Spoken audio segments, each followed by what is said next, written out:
Hello student, welcome back to my channel Samrat Academy. Student, मेरा नाम विकास और मेरे प्यारे विद्यार्थियों, जितने बच्चे 2023 बोर्ड एग्जाम देने वाले हैं उनके लिए वीडियो बहुत ही ज्यादा इंपॉर्टेंट है।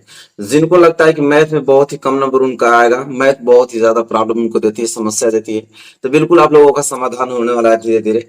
सबसे पहले मैं आप लोगों को मालूम ही है कि 2022 के जितने पेपर हैं सबका मैं सॉल्यूशन करा रहा हूं। ठीक है, आज मैं फिर 2022 का ये पेपर लेकर आ गया हूं और इसमें मैं आप लोगों को 4 नंबर वाले प्रश्न कराने वाला हूं। पूरा का पूरा जितना इसमें प्रश्न दिया हुआ 4 नंबर के सब देखिए, 4 नंबर के यहाँ है ना। तो पहला प्रश्न, दूसरा प्रश्न, तीसरा प्रश्न, चौथा प्रश्न और चारों अलग अलग टाइप के प्रश्न है। और पहला प्रश्न काफी महत्वपूर्ण प्रश्न है, ठीक है। दूसरा भी, तीसरा भी, चौथा भी, ठीक है। तो ये चारों अगर आप समझ लेते हो तो उसके आधार पे जितने क्वेश्चंस आएंगे आप सारे क्वेश्चंस कर पाओगे। मैंने आप लोगों को हमेशा से कहा है कि आप तरीका को समझना है, क्वेश्चन को रटना नहीं है, आपको तरीका समझना है कि क्वेश्चन क्या कर रहा है। अगर क्वेश्चन को समझ जाएंगे, उसका इक्वेशन बना लेंगे तो क्वेश्चन आराम से सॉल्व कर पाएंगे। देखिए, हमने यहाँ से क्वेश्चन लिया है दूसरा। सबसे पहले यहाँ पे चारों में सॉल्व करके दिखाने वाला हूँ। हमने ये लिया है, ये बहुत ज्यादा इंपॉर्टेंट है, कम से कम 3-4 बार बोर्ड एग्जाम में पूछा जा चुका है ये वाला सवाल। देखिए यहाँ पे अच्छा तरीके से दिख रहा होगा कि यदि बिंदु a, 0, 0, b तथा x, y संरेख हो तो सिद्ध कीजिए कि x बटे a प्लस y बटे b बराबर 1। वही सवाल हमने ये वाला लिया है। 4 नंबर आपको एग्जामिनर देगा, ठीक है। अब कैसे लगा रहा है समझिए। तो आपको बोला है कि यदि बिंदु 1, 2, 3 तीन बिंदु दिया है और कहा तीनों बिंदु संरेख हो तो सिद्ध कीजिए कि यह। तो ये बताइए कि जब बिंदु संरेख होता है इसका मतलब क्या होता है। बिंदु संरेख का मतलब ये होता है कि तीनों एक ही रेखा में बिंदु आ जाएगी, ये भी बिंदु एक ही रेखा में रहेगी, ये भी बिंदु, तीनों एक ही रेखा में बिंदु होगी तो संरेख होगा। तो तीनों एक ही रेखा में होगा तो त्रिभुज तो बनेगा नहीं, मतलब त्रिभुज का क्षेत्रफल क्या आएगा, 0। तो बिंदु जब संरेख हो तो उस समय त्रिभुज का क्षेत्रफल 0 के बराबर होता है, ठीक है। यह बात याद रखिएगा। चलिए सबको बिंदु दे देते हैं, इसको ए नाम दे देते हैं। ए पॉइंट, ए का इंसान हो जाएगा आपका ए का मान 0। इसको बी नाम दे देते हैं, बी नाम दे देंगे तो ये हो जाएगा आपका 0 का मान बी हो जाएगा, ठीक है। अगर मैं इसको सी नाम दे देता हूं तो हो जाएगा सी बराबर एक्स का मा वाई हो जाएगा, ठीक है। यहां तक चीजें क्लियर है। तो ए बी सी हमने नाम दे दिया। अब इसका मैं इसलिए अगर मैं इसका क्षेत्रफल निकालूं कि त्रिभुज ए बी सी का क्षेत्रफल, तो ए बी सी का जो क्षेत्रफल होगा ना वो 0 के बराबर आएगा, क्योंकि भाई उसमें बोल रखा है कि संरेख हो बिंदु, तो बिंदु संरेख तो उसमें त्रिभुज का क्षेत्रफल 0 के बराबर होता है, ठीक। अब यहां से आपको मालूम चाहिए कि त्रिभुज का क्षेत्रफल का फॉर्मूला क्या होता है। तो त्रिभुज के क्षेत्रफल का फॉर्मूला बहुत सिंपल होता है। सबसे पहले आप लोगों को 1/2 बार लिख देना है। 1/2 लिखने के बाद कोष्टक में आप लोगों को लिख देना है यहाँ पे x1 के बाद y2 माइनस y3, ठीक है। और प्लस x2 के बाद आता है y3 माइनस y1 और प्लस x3 के बाद आएगा y1 माइनस y2, ठीक है। कोष्टक बंद। अब बराबर में क्या जाएगा 0, क्योंकि बराबर में 0 है, ठीक है। अब यह संरेख वाला आप लोगों का फॉर्मूला बन गया। अब आप लोगों को सिर्फ वैल्यू रखना है। वैल्यू कैसे रखें, सिंपल है, देखिए कैसे रखेंगे। ये हो जाएगा 1/2 हो जाएगा 1/2 बराबर x1 आपका क्या है यह। जितने लोगों को प्रॉब्लम होगी कि x1 कैसे सर आप लिख रहे हैं, तो आप यहाँ से आराम से नाम दे सकते हैं। आराम से समझने के लिए अलग अलग नाम देके आप इसको समझ लेंगे। कैसे, देखिए यह मैं छोटा सा लिख देता हूँ। ये आपका x1 और ये आपका y1 है, दिख रहा है आप लोगों को। और इस बिंदु को आप मान लीजिए ये आपका x2 है और ये क्या है y2 है। इसको मान लेंगे ये आपका x3 है और ये आपका y3 है, ठीक। अब परेशानी नहीं होगी। x1 हमारे पास क्या है a, तो a लिख देंगे कोष्टक में। y2 हमारे पास b है तो यहाँ पे b लिख देंगे माइनस y3 हमारे पास यहाँ पे है y, तो यहाँ पे y लिख देंगे, ठीक है। कोष्टक बंद। प्लस x2 क्या है यहाँ पे, x2 का मतलब 0 हो गया यहाँ पे, ठीक है। y3 का मतलब यहाँ पे y हो गया, माइनस y1 का मतलब यहाँ पे 0, फिर प्लस x3 का मतलब यहाँ पे x, और इसके बाद y1 यहाँ पे आपको दिख रहा है y1 है आपका 0, माइनस y2 यहाँ पे है b, ठीक है। कोष्टक बंद। इसके बाद बराबर में 0, इतना ध्यान से करना है, ठीक है।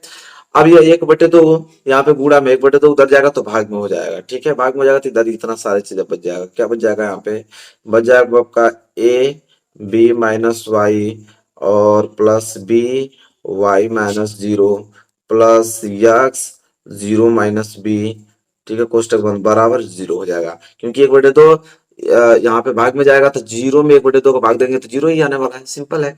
अब यहाँ पे इसको सिंप्लीफिकेशन कर देते हैं। a का गुणा b में होगा तो हो जाएगा ab माइनस a का गुणा y में होगा तो हो जाएगा ay और प्लस, जीरो को गुणा इतना में होगा तो जीरो ही आने वाला है, ठीक है। और प्लस यक्स में जीरो गुणा करेंगे तो ये जीरो ही आने वाला है, माइनस के यक्स में बी का गुणा करेंगे तो हो जाएगा आपका बी एक्स बराबर जीरो।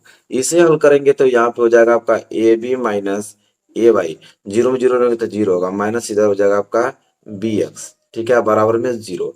अच्छा ठीक, आप देखिए हम लोग को लाना क्या है यहाँ पे कि यक्स बटे में कुछ ना कुछ होना चाहिए और वाई बटे में कुछ ना कुछ होना चाहिए। तो देखिए यक्स किसके साथ है, इसके साथ, वाई किसके साथ है, इसके साथ, इन दोनों को उस साइड लेके चले जाइए, ठीक है। तो ये हो जाएगा आपका, इधर बच जाएगा आपका ए बी बराबर माइनस यहाँ पे क्या है आपका बी एक्स, उधर जाएगा तो क्या हो जाएगा प्लस बी एक्स, ये आपका माइनस ए वाई, उधर जाएगा तो प्लस के क्या हो जाएगा ए वाई हो जाएगा, ठीक है।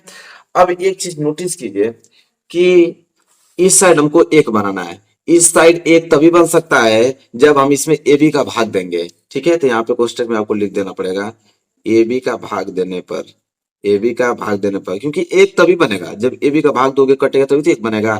तो ए बी का भाग देने पर, बस लास्ट में यही थोड़ा सा आप लोगों को स्टेप लिखना होगा, ए बी का भाग देने पर, तो ए बी का भाग इधर भी दे देंगे, ए बी का भाग इधर भी दे देंगे और ए बी का भाग इधर भी दे देंगे, ठीक है। तो यहाँ से ए बी से भी पूरा कट गया, यहाँ आपका बी से बी कैंसिल हो गया और यहाँ से आपका ए से ए कैंसिल हो गया, तो इधर तो बच गया आपका एक, एक बराबर इधर बच जाएगा आपका यक्स, ठीक है, यक्स बटे ए और प्लस इधर वाई, वाई बटे क्या बच गया बी। देखिए इसको मैं इस तरह लिख सकता हूँ कि यक्स बटे ए प्लस वाई बटे बी बराबर एक, ठीक है। और देखिए यही प्रूफ करना था, ठीक है, यही आप लोगों को प्रूफ करना था, देखिए प्रूफ यही करना था, आ गया ना। इतना ज्यादा इंपॉर्टेंट है, मैं आपको बता देता हूँ। तो देखिए कंसेप्ट क्या है कि जब बिंदु संरेख हो तो सिद्ध करने के लिए, तो संरेख का कंसेप्ट रखिए, संरेख जब आएगा ना तो त्रिभुज का क्षेत्रफल जीरो के बराबर हो जाता है। फार्मूला लिखिए, बस आप लोगों को हल करते चले जाना है। चलिए ये भी क्वेश्चन समझ में आ गया होगा आप लोगों को, ठीक है। अब हम दूसरे प्रश्न की तरफ बढ़ेंगे, ठीक है। दूसरा प्रश्न क्या है यहाँ पे कि ऐसे दो क्रमागत विषम धनात्मक पूर्णांक ज्ञात कीजिए जिनके वर्गों का योगफल जो है 290 हो। चलिए क्वेश्चन को मैं यहाँ पे लिख के लेके आया हूँ ताकि अच्छा लगेगा, ठीक है। कि ऐसे दो क्रमागत विषम धनात्मक पूर्णांक ज्ञात कीजिए जिनके वर्गों का योगफल 290 है। अब यहाँ पे एक चीज आपको बोला होगा जहां बच्चे सबसे ज्यादा कंफ्यूज होते हैं। अब इसमें बोल दिया कि दो क्रमागत, यहाँ पे यही लैंग्वेज है, दो क्रमागत विषम धनात्मक पूर्णांक, विषम धनात्मक पूर्णांक दो क्रमागत, ठीक है। तो अगर एक को आप अगर यक्स मानते हो तो दूसरा हो जाएगा यक्स प्लस दो, ठीक है। अगर चाहे आपको सम धनात्मक दे या विषम धनात्मक, तो जब भी आपको सम धनात्मक दे या विषम धनात्मक दे, तब पहले को मानते हैं यक्स और दूसरे को मानते हैं यक्स प्लस दो, चाहे वो सम हो चाहे विषम, ठीक है। अगर सिर्फ बोलेगा कि दो ऐसे क्रमागत पूर्णांक, सम विषम नहीं बोलेगा, सिर्फ क्रमागत पूर्णांक बोलेगा, तो एक को आप यक्स मानोगे, दूसरा को यक्स प्लस एक मानोगे। लेकिन यहाँ पे हालांकि हमको बोला है विषम धनात्मक पूर्णांक, इसलिए हम एक को यक्स मानेंगे, दूसरे को यक्स प्लस दो मानेंगे। अगर यहाँ पे सम धनात्मक पूर्णांक भी बोल देता तो हम यही मानते हैं, यक्स मानते हैं या दूसरे को यक्स प्लस दो मानते हैं, ठीक है। यह मतलब कंसेप्ट दिमाग में रख लीजिए। तो लिखेंगे हल कैसे होगा, तो हल यहाँ पे लिखेंगे, हम यहाँ पे हल लिखते हैं, लिखेंगे कि माना, माना दो क्रमागत, माना दो क्रमागत विषम धनात्मक पूर्णांक, विषम धनात्मक पूर्णांक, धनात्मक पूर्णांक, विषम धनात्मक पूर्णांक क्या, एक यक्स और एक हो जाएगा आपका क्या यक्स प्लस दो है, ठीक है। मानने के लिए बोला है, सबसे पहले मान लेंगे कि माना दो धनात्मक विषम जो पूर्णांक है, एक आपका यक्स है और दूसरा आपका यक्स प्लस दो है।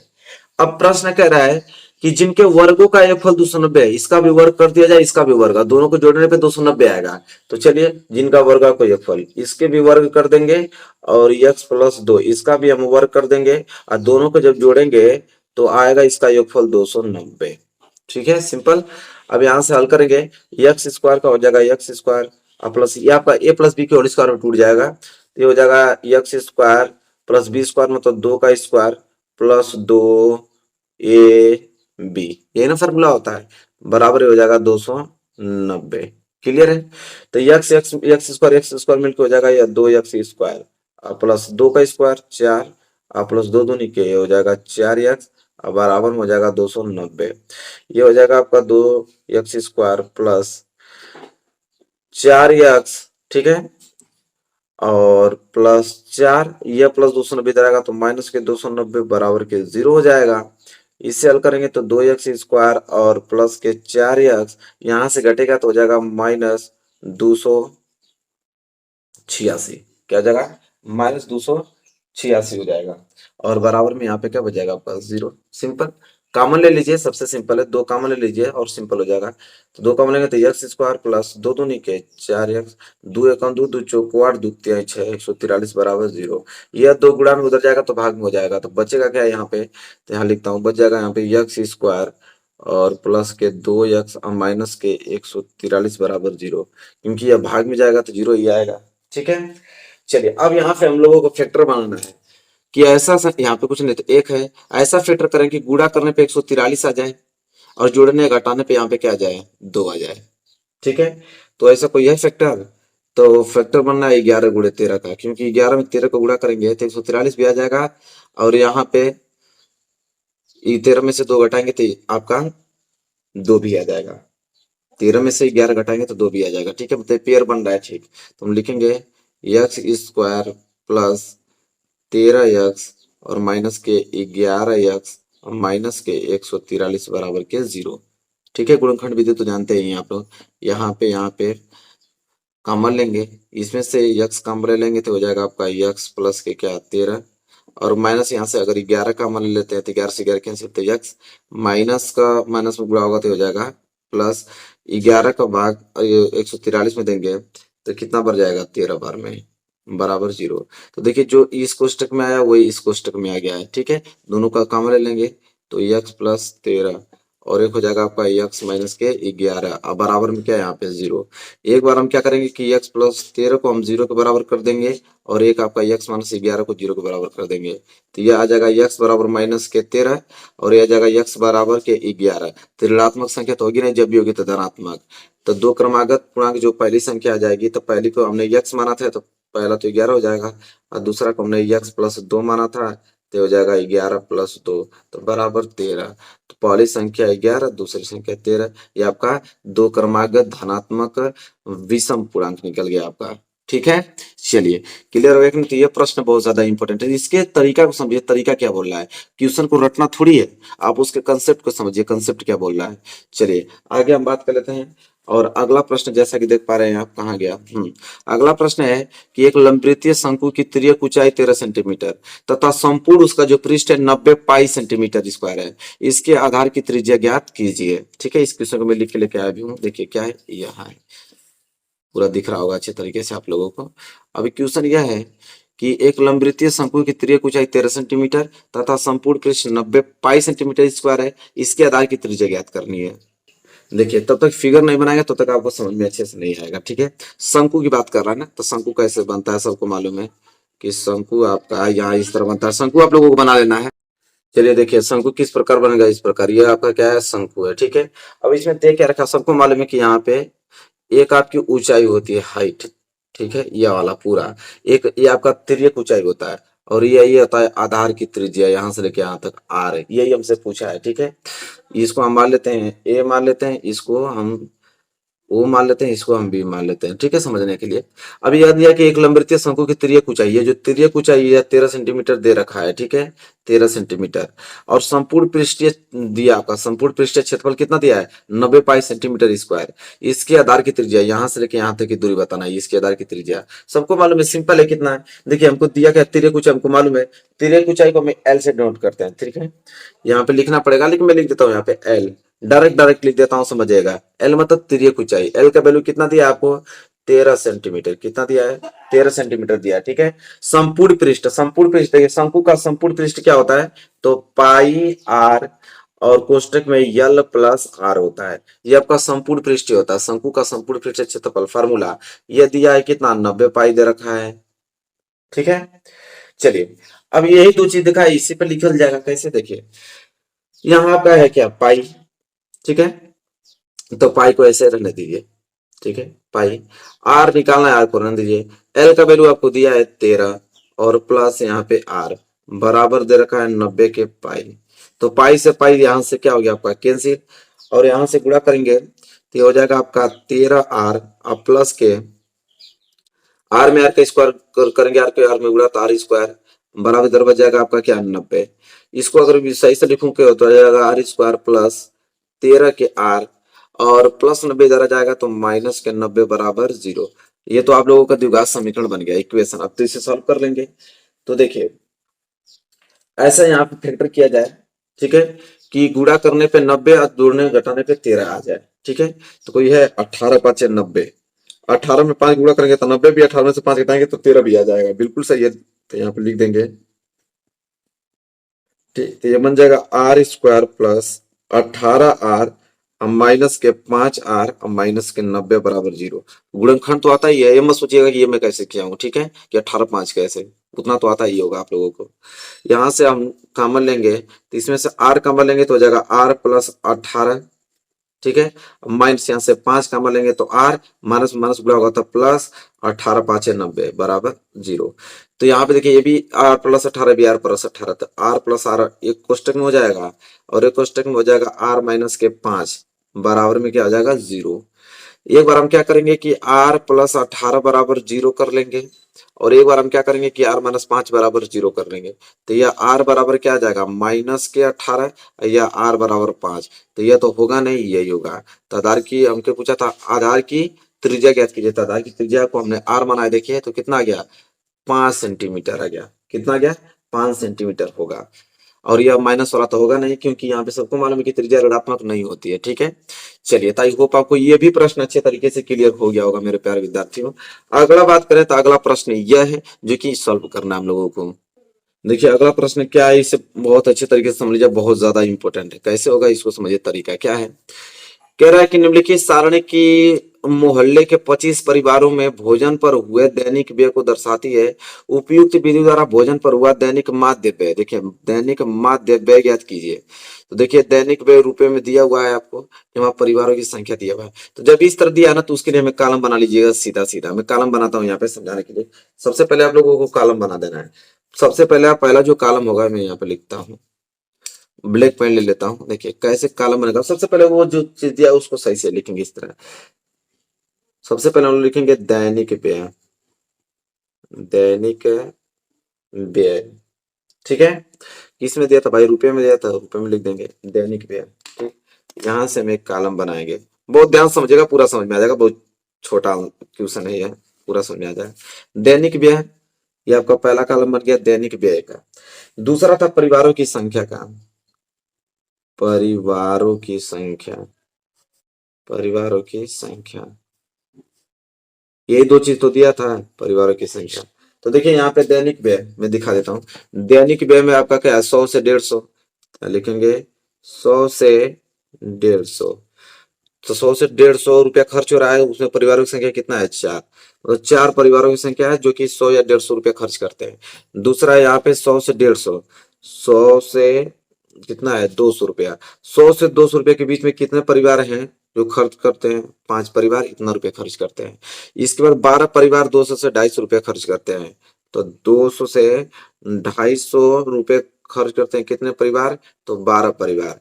इसके बाद 250 से 300, तो 250 से 300 कितने परिवार खर्च करते हैं, 2 परिवार, तो यहाँ 2 लिख देंगे। इसके बाद 300 से 350 कितने परिवार खर्च करते हैं, 2, तो ये हो जाएगा 300 से लेके 350 कितने परिवार खर्च करते हैं, 2 परिवार, तो यहाँ पे 2 परिवार लिख देंगे, ठीक है। यहाँ तक काम खत्म, यही चीज था। सबसे पहले हमें यही 2 काम करना था जो चीज हमको दिया था उसमें। इसके बाद अपने से अब क्या करेंगे, जब ये दोनों वहां से उतार लेंगे, इसके बाद अपने से, इसके बाद ये जो आएगा, एक चीज एक चीज समझ लीजिए आप, जो परिवारों की संख्या निकलता है ना, तो परिवारों की संख्या को बारंबारता कहते हैं। क्या कहते हैं, बारंबारता। इसका नाम होता है एफ आई, क्या होता है, एफ आई से डिनोट करते हैं बारंबारता को, किससे, एफ आई से डिनोट करते हैं, याद रखिएगा। इसके बाद हम निकालेंगे यहाँ पे एक्स आई, ठीक है, क्या निकालेंगे, एक्स आई निकालेंगे। अब यक्स वाई का होता है, तो यक्स आई का मतलब होता है यहाँ पे कि मध्य बिंदु, कि 100 से 150 के बीच मध्य बिंदु क्या है, तो 100 से 150 का मध्य बिंदु 125 है। तो 100 से 150 की जो मध्य आएगा 125 आएगा। 150 से 200 का मध्य क्या आएगा, 175 आएगा, ठीक है, सबको मालूम है, सिंपल। और इसके बाद 200 से 250 के बीच क्या आएगा, 225 आएगा, ठीक है, मैं आपको मध्य की बात कर रहा हूँ, उसके बीच का बात कर रहा हूँ, ठीक है। और 250 से 300 के मध्य क्या आएगा, 275 आएगा, बात खत्म। और 300 से 350 के मध्य क्या आएगा, 325 आएगा, बात खत्म। अगर डायरेक्ट आप गैप नहीं निकाल सकते हो तो इन दोनों को जोड़कर 2 से भाग दोगे तो निकल जाएगा। देखिए 250 और 100 जोड़ेंगे तो कितना हो जाएगा, पे 350 हो जाएगा, ठीक है। और 350 का आधा करेंगे तो 125 हो जाएगा, ठीक है। हालांकि आप डायरेक्ट निकाल देंगे तो अच्छी बात है, नहीं निकाल पा रहे हैं तो इन दोनों को जोड़कर 2 से भाग देंगे तो निकल जाएगा, इन दोनों को जोड़कर 2 से भाग देंगे तो ये निकल जाएगा, इन दोनों को जोड़कर 2 से भाग देंगे तो ये निकल जाएगा। इसी तरह दोनों को जोड़कर 2 से भाग देंगे तो एक्स आई की वैल्यू निकल जाएगा, ठीक है। तो एक्स आई की वैल्यू निकल गया। अब जब एक्स आई की वैल्यू निकल जाएगा तो फिर एक हम कॉलम बनाएंगे, ठीक है। अब एक्स आई की वैल्यू निकल गया, अब हम निकालेंगे यहाँ पे आपका यू आई। क्या निकालेंगे, यू आई निकालेंगे। यू आई कैसे निकलता है, तो यू आई बराबर फॉर्मूला होता है एक्स आई माइनस के ए और बटे में होता है एच, ठीक। अब आप कहोगे कि सर हमें मालूम नहीं है कि यहाँ पे एच क्या है, ए क्या है। तो देखिए आप समझिए, ए जो है ना, ये होता है काल्पनिक माध्य। तो ए जो होता है इन दोनों के मध्य, देखिए 1 2 3 4 5, तो 2 नीचे से छोड़िए, 2 ऊपर से, बीच में क्या रहा आपका 225, 225 बीच में आ रहा है, 225 आ रहा है ना, 225 ए का वैल्यू होगा, तो ए बराबर क्या आ गया आपका 225, ठीक है। अब करना क्या हमें, सिंपल मैं आप लोग बता रहा हूं, इतना फॉर्मूला लिखने की नहीं है कि एक्स वाई में से ये घटाऊंगा फिर एच का भाग दो। एच क्या होता है, एच मतलब होता है यहाँ कि गैप होता है, ठीक है। एच मतलब गैप, कितना कितना गैप दिया, 100 से 150, 50 का गैप 150 से 250 का गैप, 200 से 250, 50 का गैप है ना, यही एच का वैल्यू हो जाएगा। एच वैल्यू इनको मध्य गैप कितना है, तो 50 50 का अंतर है, और ये निकल गया। जब इतना निकल जाता है, मैं सिंपल आपको बताता हूँ, ये जो 225 है ना, 225 को आप मान लीजिए 0, ऊपर जाएंगे तो आज आपका -1, उसके ऊपर जाएंगे तो आ जाएगा -2, एक नीचे आएंगे तो आपका आ जाएगा +1, एक नीचे आएंगे तो आएगा +2, सिंपल निकल गया। ज्यादा मेहनत करने की जरूरत नहीं है। कल्पित माध्य को 0 मान के ऊपर जाते हैं तो -1, ऊपर जाते हैं तो -2, आज 0 के नीचे आते हैं तो 1 और 2 होता है, बस इतना अपने से मान लीजिएगा। बहुत ही ज्यादा सिंपल तरीका बता रहा हूँ, ठीक है, किताब से बहुत हटके तरीका बता रहा हूँ, ठीक है।